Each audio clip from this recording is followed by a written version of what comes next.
boqonna afur lakkoofsa 40 medubbisi beebti.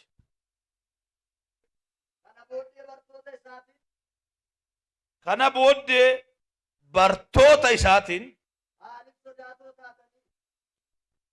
hangafoota sadarkaa qabu carraa qabu Yesuus wajjin oolu Yesuus wajjin nyaatu garuu maal qabuun jedhe sodaa qabu. Ishi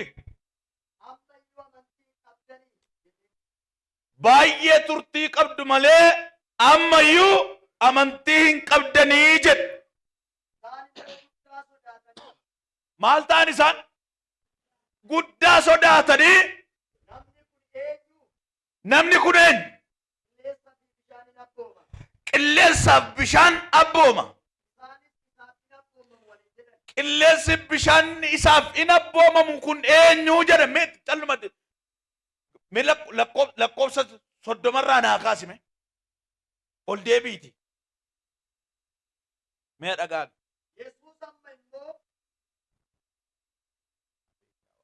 Bakka nama mana kana keenya maal jedha? Ishi ile lakka inaasoftani akka inaasoftani barbaadam. Mootummaa Waaqayyoo maalitti fakkeessinu? Isaaf fakkeenya maalii kenninu? Akka maaliiti? Mee warri sanaaf ija beektan? Ishi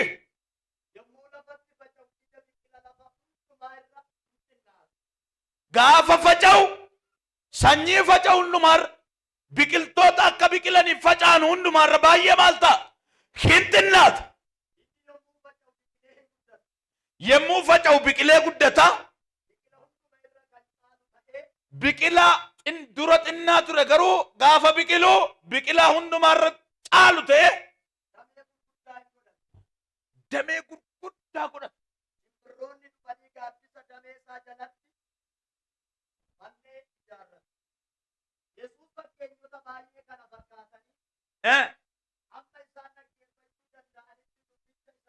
Amma isaan maal gochuu danda'an? Isti maal gochuu danda'an? Mee taa'e mee abdi bara kee eebbisu Waaqayyo. Ani yookiin gurbaa kana kan akka godhu ijoollummaadha jedhe anaaf rakkoo hin qabu. Yookiin gurbaan kun kan inni akkeetti nama ifatuufi raajimti kun kan inni akka godhatuufi waama ta'e takkisi godha malee dhuguma dibata jedhi rakkoo hin qabu. Namni si bira taa'u akkas siina jedhu.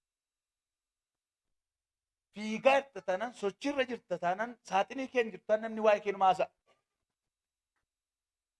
Hin awwaalamne taanaan awwaltii waa'ee keef hin hojjetamne taanaan nama nagaa taate jirta taanaan hin haasaan jee waa'ee kennan.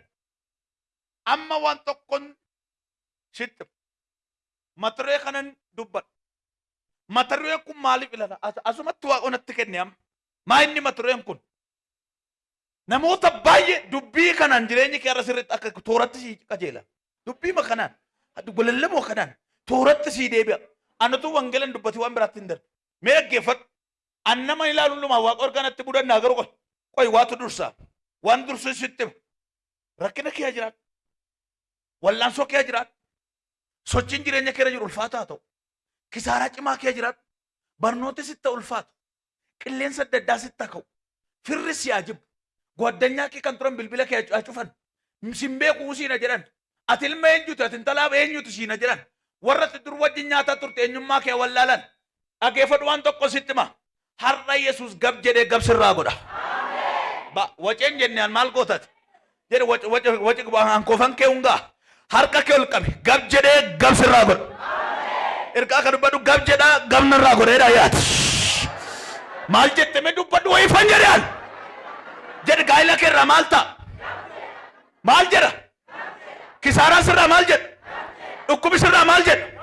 Oduun sirraa maal jedha? Labsiin jallaa sirra deeme maal jedha? Een takka godha. Isa wacumoo isa gab jedhu. Isa gab jedhu gab sirraa godha. Ergaa kan sitti baana. Dubbiin kun taatee Yesuusii fi bartoota isaa gidduutti ta'e wallama qofan isinitti hima. Gahaadha. Tokkoffaa jalatti lammaffaa, sadaffaa jalatti lammaffaa, tokko jalatti sadii afur shan hin jedhu. Digimtee ati sodaattu tokkoffaa lammaffaan qabu. dhaggeeffadhu. Macaafas tiksiis tokko fudhadhu maa tokko kenneen jedhin tokkoon sii godhaarti isheen iyyuu harka taanaan tokkuma qorichaan siin jedhe harka keechas qabdaa ergaa kana sii qaba. Namoonni 54 galgala kana kan dhufan waca naannoo keera jiru kisaaraa naannoo keera jiru oduu hojii keera jiru kaatee kan dadhabde kaatee sitti kan ulfaatu akkeede waaqayyo galgala kanaa kaaseen gabsirraa godhaa.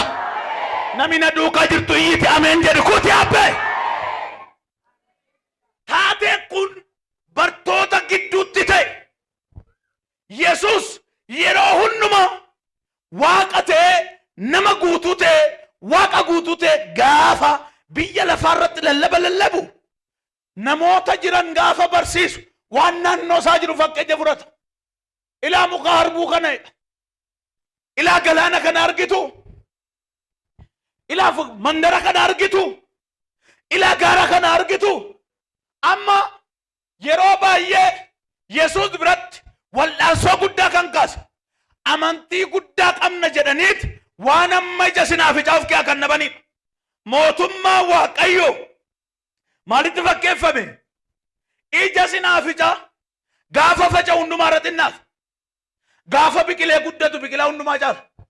Mee dhaggeeffadhu. Teessee gaafa mucaa Kiristoos taatu hundumaarra mucaa xinnaa fakkaata. Hundumaarra nama kassare fakkaata. Hundumaarra nama jireenya harkatti babbadee wayii fakkaata. Gaafa biqiltu gaafa lafa buutu xinnoo gaafa lafa keessaa ol baatu guddaa. Amma jireenya kee irratti kanatta waa jalqabdee sirkatti kan xinnaate kana sirriitti amma waa yaaddee sirkatti xinnoo kan ta'e maal xinnoo kana maalin godha jette ilaa ergansii qaba. Daftee ameen jettaa laata? Daftee ameen jettaa? Waan xinnooti tuffatte sirkatti guddata. Xinnooti xinnaadha jette sirkatti guddataan jedhe. Akkeedhe kottaa gara bishaan ciisa kana gamaatti hin ceena. Ilaa dubbiin ndaa'u sagalee raajii moof keessaa qaba. Maal jedhe? Hin ceena. Hin ceena garuu hin ceena. Gamana jirra garuu hin ceena. Kuufama gamanatti namnu garuu hin ceena. Amma afaan Yesuus irraa kanatti dhageessu kaa hin ceena.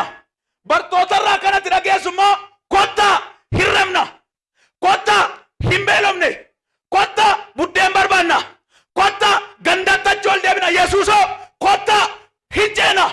Kan Yesuus hin taata gamanatti naftu gama ceeta. Eeyyee kottaa hin ceena jedhee bartoota isaa fudhatee ka'e. Gaafa fudhatee ka'u dubbii Yesuus dubbatetti walii galaniiru. Ilaa ishee kana waan tokko sitti hima. Hammam dadhabaa taatu hammam Yesuusin wallaalan waan hafuuraa sii galuu aditu. Hammam gaaffii masit ta'u waa'ee Yesuusin jedhutti walii gali. Bartoonni Yesuusitti walii galan kun waa'ee Yesuus xuruutti meeqan garuu wanta inni dhutti walii galan maalitti hin ceenaa ce'uun wayyaa laga gaba dhaquun wayyaa jedhaniitti itti walii galan. Gaafa ka'an galaanarra gaafa bu'an bidiruu fudhatanii Yesuusin fudhatanii bartoonni wal ta'anii bidiruu tokkichatti nammaniiti gamatti ce'uuf ka'an. Mee waan sitti hima waa afaan Waaqayyoo irraa dhageessee walakkaatti waan si mudachuu jiru dirqamuma. Amma kaan ceenaa malee bubbee ka'a lola dhufaa rakkoon nu mudataa ittiin dubban. Silaa sodaa qabu waan ta'eef otuu bishaanichatti lixitu bidiruutti lixin anasuman ture dhakeyaa tokko. Yesuus garuu waa'ee ce'uutti dubbate malee waa'ee bubbee isa gidduu waa'ee lola gidduu waa'ee rakkoo walakkaatti dhufuu hin dubbannetti. Haaseeraa jedhan. Meessi warri ganama turtan. Mee ibidda wayi taa'ame ibidda ta'a.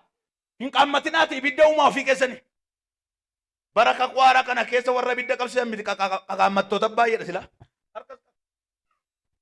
Qaammachuuf yaa'ee gooftaa moo ibidda qabsiisuuf dhufe uummati kun. Wal qabda harka kee sirkatti numu sirkatti badduun ba'u. Otuu achi hin ga'iin naftoodha Waaqayyo. Lolli guddaan walakkaatti isaan mudate. Gidduutti isaan mudate. Dhaggeeffadhaa Yesuus wajjin ka'e otuu jarri hin beekin hin rafeen. boraatii tokko fudhatee rafe. Gaafanni rafu Yesuusin maaf rafte jedhaniin gaafan. Turuttee dhaggeeffadhaa waa isitti beeksisii kan dhalaa. Gaafa Yesuus rafu maaf rafte jedhaniin gaafan. Gaafa rakkinni dhufu maaf rafte jedhan. Amma gara keenyatti achasa deebinu. Hamma rakkoon nufutti, hamma busaan nufutti, hamma koronaan nufutti, hamma rakkoo wayii gassi qabutti maal ta'e hafuurri koo ittiin gaafattee beektaa? Hin gaafanne. Hin gaafanne. Maafan dadhabetteetta? Dibanna keessaa maa dadhabetteetti hin jenne? Gaafa rakkoon bubbeen nufu, rakkoon nufu jedhen. Maaliif? Rakkina dhufu. Amma gabaa addunyaa kanatti Yesuus gaafa rakkinaa minyaa. Gabaa addunyaan kun dhaabataa jirtu. Gaafa lolli dhufu minyaa Yesuus. Gaafa taayifoodiin dhufu minyaa. Gaafa hojjetanii deemanii takka akka saran hin minyaa Yesuus beektaa baay'ee. Meechas deebii galamoo asitti ba. Dubbii kanatti dubbatee kaanii gara walakkaatti. Maaltu itti ka'e? Qilleensa guddaatu itti ka'e. Kaayyoon jiru maal? Ce'u. Otuun ce'inoo qilleensa dhufe. Ergaan sitti maam? Waaqayyo tokkannan jechaa jira. Ce'u dhageessee karaa geessee waa si mudatee dhaabattee kan jirtu itti fufu. Jiran jechuudha. Ayyaa! Ilaa! Waa dhageesse, waa jalqabde, walakkaa geessee dhaabattee kan jirtu. Ergaan sii qabaan jedhe. Itti fufta. Ka'anii galaana walakkaa gaafa ga'an. Beetu gamaa dhufaa jira. Akka rakkoon dhufaa jiru Yesuus ciisee beeka. Akka qilleensi guddaan gamaa dhufaa jiru Yesuus ciisee beeka. Akka rakkoo bidiruun raafamuuf jettu lolli guddaan akka dhufaa jiru beeka ciisee dhuma.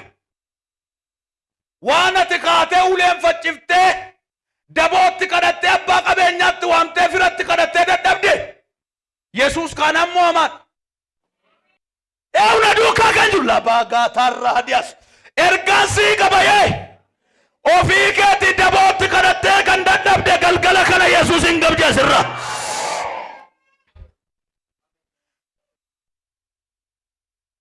Hin waama Yesuusin. Tokko fuulletti bubbee dhufe, rakkina dhufe, wallaansoo dhufe, gamattas jajjargeet naasuu jalqabe.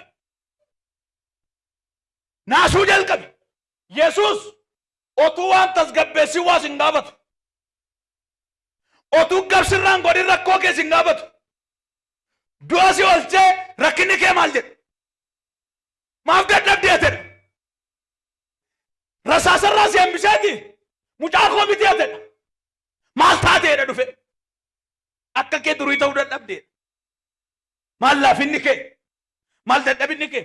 Kiristiyaanota ammaa kan durii kan ammaa wantoo gaafateera Yesuus. Tokko waldaa dhaquu dhiibu. Maaf sodaatoo taatan?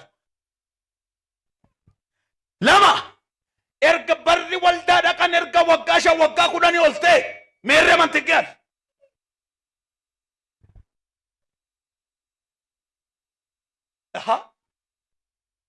Gaaffi jedhee hinan Yesuus bidiruu sana keessa ol jedhe hin ka'e. Gaafa ka'ee dhaabbatu isa jalqabaa maal godhe? Gaafa ka'u isa jalqabaa rakkoo jara sanaa irratti harka ol fuudhe. Hundee rakkoo isaanii, hundee gaaffii isaanii, hundee yaaddoo isaanii gab jedhee qilleensi yeroo sanatti maal ta'e? Gab jedhee gabbiraa jedhee erga gab godhee fuula isaa eenyutti deebise? Naa deebisaa ishee kana waan isinitti hima. Fuula isaa eenyutti deebise? Qilleensarraa gara bartootaatti, lolarraa gara bartootaatti, rakkoorraa gara bartootaatti fuula deeffate. Amma yeroo baay'ee namnatti sirriirra hin jirattu hin fayyasi biraa. Fayyeen beeku hin fayya. Namnatti sirriirra hin jirattu hin milkaasi biraa. yerootti waa'ee waaqayyootti sitti siqu si dura immoo milkaa. Erga rakkoo isaaniitti deebii kenne rakkinni keessan amantii hin qabdanii. Rakkinni keessan sodaadhe laafaa kaatiraa hadiyaas. Erga si qabas kee kan jirtu waaqayyoo waca sirra jiru gab godha. Waaqayyoo yaaddoo sirra jiru gab godhaan jedhee. Meerre amantiin keessa jedhama. Amma waan tokko me furtuu wayii naa kenna. Hiiktuu wayii naa kenna. Furtuu. Me furtuu naa kenna. Fide na fayyada lamaansa.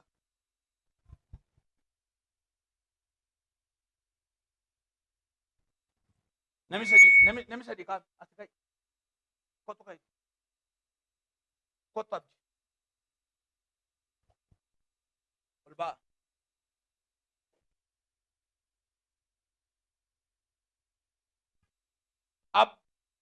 Kuni isa hangoo qabu. Biiroo tokko keessatti ajin maal qaba? Aangoo qaba. Isaan immoo isa jalatti bulu. Inni kun gooftaa isaaniiti. Waan isaan ajaju hunda beeka. Waan isaan hojjetan hunda beeka. Listii hojii isaanii tokko tokkoon beeka. Furtuu balbala tokko tokko kenneeraaf. Ol fuudha akkeetti. Furtuu maalii qabu? Kan balbala tokko ofii isaaniitti qabu. Ishi inni kun balbala banachuu dhaqee cufaadha.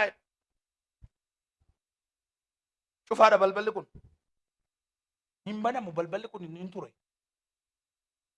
Hin banamu balballi kun baay'ee irra ture. Ilaashatu. Furtuun balbalicha banu harka yeroo dirqama kanaan hin banamu dhee sodaatee isa kana kaayetu yaa gooftaa koo hojjedhu kana tette natti jim. Balballeen itti deemaa jiru cufaadha. Kennimi waan harka kee keessa. Eewu takkeedhaa jiru. Gooftaa isaa. Kottu kaa. Isa hojjetaan dadhabe waa'ee furtuu baatee waa'ee cufaa haasa'u sanaaf balbala baneeti. Cufaan kee kunan dhufuu nan gaafatu suma harka ture furtuun isaa. Namoota akka itti rakkataa jirtan bakka rakkoo guddaa jira jechuudha. Namoonni akkasitti rakkachaa jirtan harka keessan irratti eebba baattanii nama biraa kan barbaaddan. Harka keessan irratti waan xinnoo tokko baattanii xinnoon kun falan qabu jettanii waan waaqayyo fala qabadee sirka kaa'e falan qabottee taa'ee kan jirtu ergaan si qaba. Nama 18 himba namaa sirkatti deebi'ee gatii godhata. Himba namaa sirkatti deebi'ee gatii godhata.